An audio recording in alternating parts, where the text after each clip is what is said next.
we just want you guys to kind of read this, and this will explain how we're going to serve a quality patient for home health. If we just gonna follow these guidelines and some example, we can make a decision after seeing this patient in one episode. We need to decide if this patient is really benefits for home health service or in the criteria of getting a home health service. Because what happened is Medicare are really trying to kind of screen all the all the home health if we are giving service to those quality patients. And in reality, we can tell with all your exposure in home health, some they don't need it. Meaning, they can go to doctor's clinic, they can go to, hospital or whatever for them to take care of their health. But it's not to depend on us, and abuse the the Medicare money. And we also agree as a home health agency, we also agree getting patients that are really benefits for home health. And this is what that's the reason why we're here. We need to kind of screen and using your therapy judgment, nursing judgment. If this patient, if we're going to continue, if our documentation will pass in Medicare reviewer, because what they're planning is Medicare is planning to use third party, which is the MAC, for them to review our record. And good thing, they're not gonna do it this coming December, but next year they will. And I definitely sure that whatever whatever their rules and regulation, they will do that. And for us to survive, we need to follow these guidelines that we receive from our consultant and to Mark Price, which is a Medicare lawyer and a judge. Now, what else I need to say? So, like I said, it's not gonna happen this December. So, we need to practice doing this. And what we are noticed, before we are just submitting our notes based on our convenience maybe or availability. Actually, it's been rules that our documentation should be in the chart after 14 days.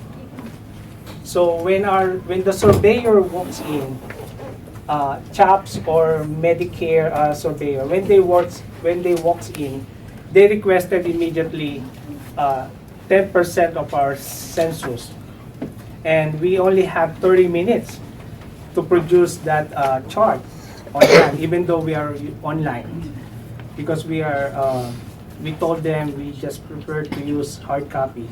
So we only have 30 minutes for them to present the chart. Now, if your notes are not in the chart, what we gonna tell them? And actually, we're trying to kind of talk to them as friendly as we can, just for you guys not to be in trouble, because it's your responsibility. It's our contract. It's in our license that if we see patient, it's our obligation to submit a notes. And if we don't have your notes in due time, I mean, we have all the rights to kind of worst come to worst, of course, we can send letter to our board of nursing or our board of therapy about your, way of practicing your notes. And you don't want that to happen. But we're never think that way. We're trying to kind of wait and maybe ask to submit the notes. But the problem when they walk in unannounced, it's hard for us to kind of justify why there's no notes in our online or at the chart. And this one, if this one will be implemented, we only have 24 hours. Can you imagine 24 hours, 1 or 2 days to submit our notes? Because when we admit a patient, the patient, we have only 5 days to submit the packet to MAC, the third party from Medicare, for them to review and give us authorization number in 10 days. So that's the initial problem that we are having if we are not going to practice on time submitting our notes, because they only have the field staff they're giving only 48 hours to submit the notes, and for the agency to comply with the doctor's order, those packet in 5 days. And what happened if they did not receive that in 5 days?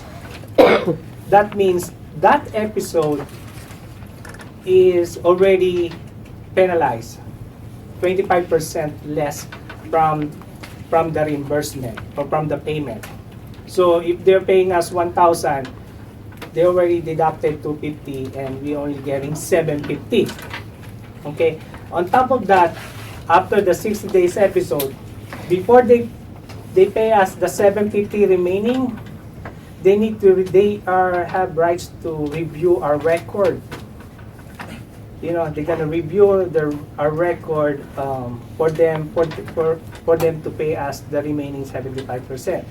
So that record, if they cannot see this guidelines that they are trying to practice, they can reject the claim. And whose agency can survive that? There's no agency can survive that because it's very strict regulation. So that's the reason why for now they're not asking that time frame, but they are still looking up to this documentation. So for the RNs, if you admit a patient, okay, initial assessment, you make sure that you need to establish if this patient had fall to homebound. The homebound criteria is consists of illnesses and also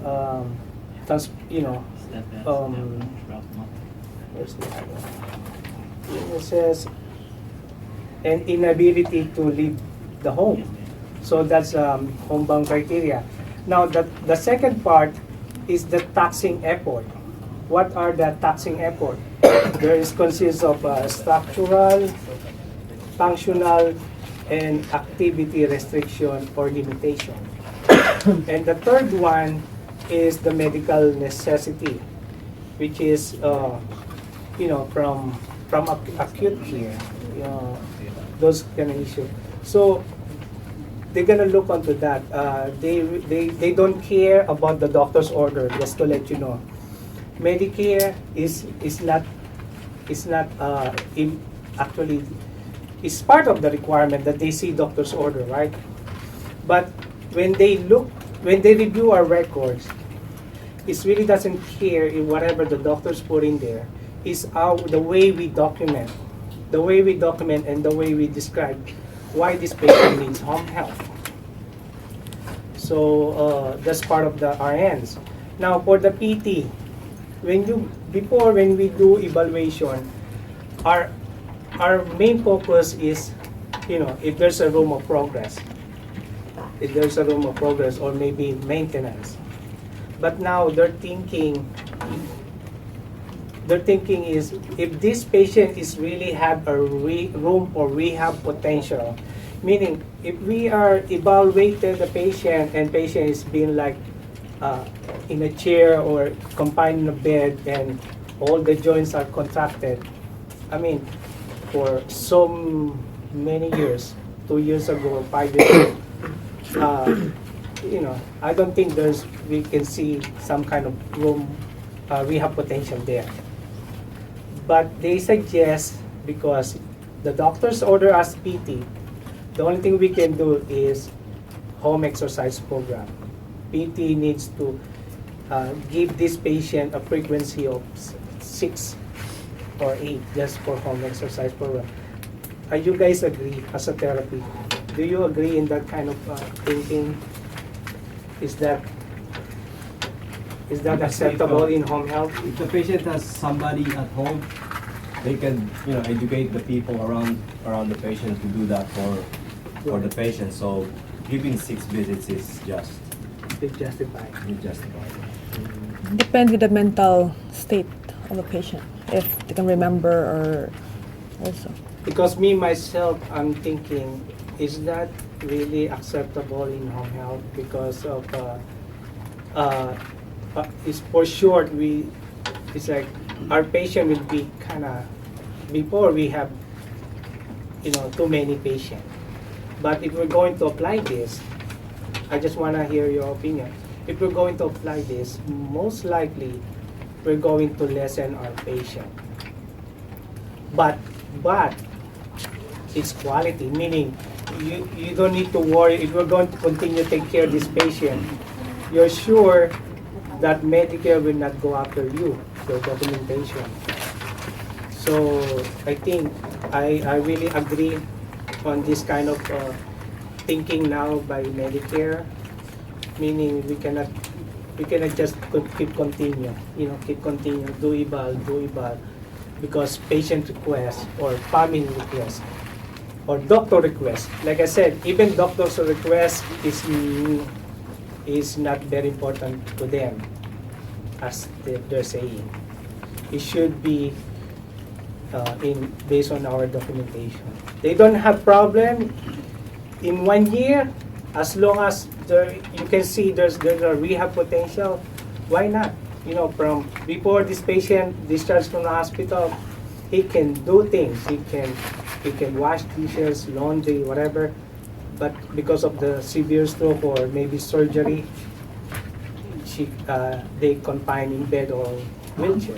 So there's a lot of rehab. There's a good rehab potential over there. I have a question on that. If the patient is going to be discharged from home exercise program and after 2 weeks fall again and then the same cycle, home exercise, fall, is that going to be considered as a good candidate for therapy? I think so. That's because one of our it's patients. a cure. Yeah. We need to assess the reason why. Remember in our fall precaution or what's that?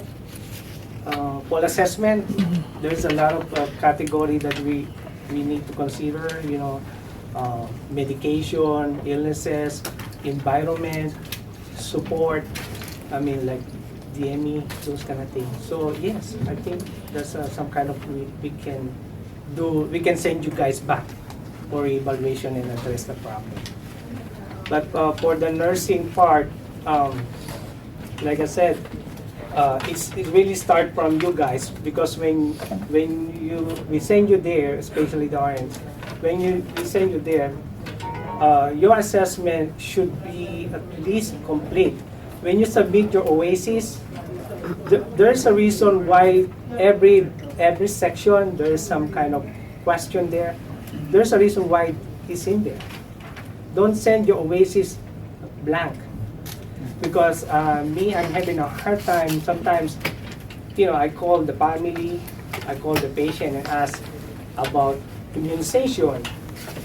Please be detailed on your immunization. Only there's 2 are required for us to get the information: the pneumonia and the flu vaccine. Please document that in your OASIS. And also the skin assessment. If there's any wound, or every assessment, Medicare wants us to really check on the pressure point. And there's a lot of incident in our experience that as a nurse, we are just omitting to check the bottom part, especially if they are wheelchair bound or bed bound. So, and they want to see if it's in the buttocks part of the pressure ulcer or skin breakdown. We need to specify, is it inner quadrant or outer quadrant? Because there's a lot of case that stage 1 or stage 2 on right buttock is we keep constantly documenting it. But in our exposure, it's sometimes inner quadrant or sometimes outer.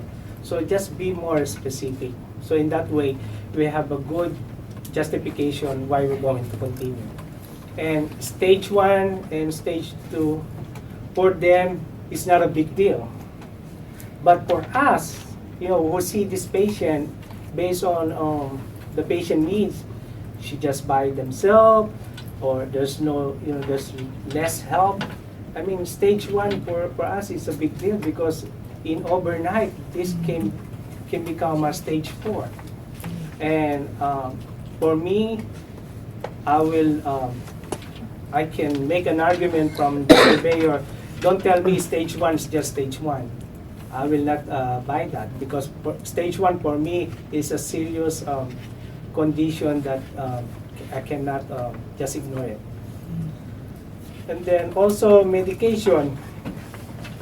Every visit they want to see in our documentation, if there even the therapy guys, they wanna, you guys, we need to ask, do you have any changes in your medication? Any new or change or discontinue?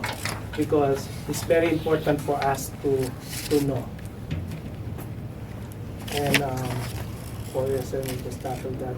Vincent, I just want to reiterate. So, therapists, when we go to the patient's house, we need to ask for the medication Just ask. for changes. Yes, because remember, there's some medication that might cause them hypotension, and you don't want to be part, your therapy, you don't want to be part when while you're in treatment, the patient just get orthostatic hypotension and fall. When any therapy, by the way, any discipline, CNA, nurse, anybody, if the patient fell right while you're there during your visit, do you know that we are required to report that incident in DADS and APS for documentation purposes? Because there's a lot of case which has happened to us long time ago. The patient fall, I think the nurse are there. So good thing we document, we report. That's all they need to know. They just report. The patient got hospitalized and end up with pneumonia. From that hospitalization, and patient passed away at the hospital. And then the family is like, they go deeper. Why? What happened? So good thing, because of we did our part, we reported to 2 agencies. We saved, how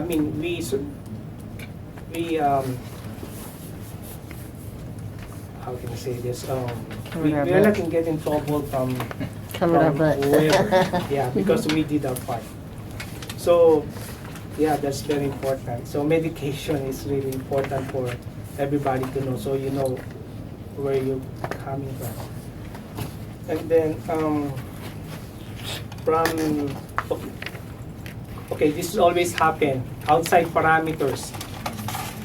When you see patient that there is outside our parameters, and it's very rare that the doctor give us their own specific parameter, but in general we have the one in our plan of care. When there is a vital sign that out of parameters, please report to us. Don't leave the patient and report to me after half a day or 24 hours. Because what we can do, what can I do, or what the doctor's office can do? None. If something happened, you know that there's outside parameters, do it later, and something happened. you are responsible onto that. You don't want that to happen. And it's always happening. It's always happening. Blood sugar is too high. I just found out, before the time that we're leaving here. I mean, what can I do? So, and also Medicare is also looking for our overlapping. Meaning, this is what Mark Price, the medical lawyer, telling us. It's better to finish our documentation right while we're doing our assessment. Try to complete your documentation anyway, we're online. Finish your documentation as much as possible, submit. So in that way, we avoid overlapping our time because we cannot just, she clarified, we cannot just include the time that we do our notes at home and the travel time in our time of visit, in and out. There's always a practice. They said, oh, I just stay with my patient 20 minutes, okay? And I do my notes 20 minutes. And I do my travel time another, 20 minutes. So I have this time. No, legality, she said, no, that's not the way you're going to justify at the court. It should be the time when they let you in and the time you step out from the patient front door. That's your time in and out only. So she suggests go ahead and do your notes while you're doing your assessment. So that's for us to. So this kind of meeting actually is preparing for the December because of that very strict regulation, but because of it's not gonna happen until next year. So we just I'm requesting we just go ahead and practicing this guidelines that Could you way. explain to them what's pre-claim review? Yeah, I just did. The 5 days, the 5 days submission of our packet, including the doctor's order, home HMP, face-to-face from the doctor, your OASIS, your evaluation, our plan of care, with all signed by the physician in 5 days. To the Have you heard about the NEC. PCR? Question. NEC. Anybody heard about the PCR, Yes. pre-claim review? Yes. What do you mean by MAC? That's a third party. Is that an acronym? Medicare audit company. Yeah, American Medicare audit Medical contractor. Are they, contractor. what Medicare. are they? Are they nurses, physical therapists? know. We don't know. Even Mark Price telling us, because that's the Agent. first question I asked her. Who's reviewing this record, our record? Did they know OASIS? Did they So the know final approval coding? is through AMC. Yeah. Yes, They're the final. MAC. but she said